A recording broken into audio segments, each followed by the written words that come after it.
Tonight, our state attorney general is investigating an Arizona-based charity which raised more than $700,000 to make a giant 9/11 memorial quilt. But after 8 years of fundraising, there's no quilt. And all new at 10, Angie Holdsworth shows us the founder is accused of using a big chunk of money for himself. Phoenix police officer Frank Marino is like many of us still struggling with 9/11. And now the New Jersey native feels his emotions have been exploited. Yeah, he's scammed on a lot of people. In 2003, he said he was moved when this man, Kevin Held, visited his Phoenix precinct.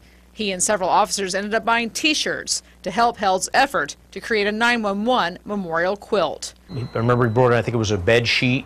And I remember we all signed our names. It was our squad. At the time it was the 53 John squad at a Central City precinct. I remember buying 2 T-shirts.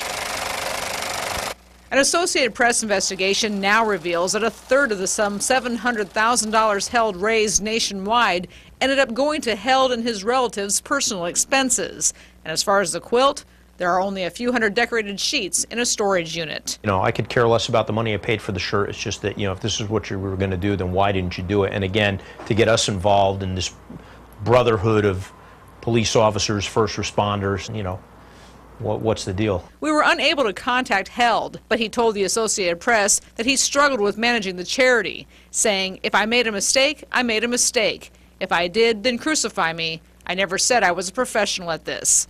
Marino and his colleagues say there's no excuse and hopes the state attorney general's investigation will lead to criminal charges. If you're collecting this money to be used for a purpose that you're saying, well then yeah, you better use it for that.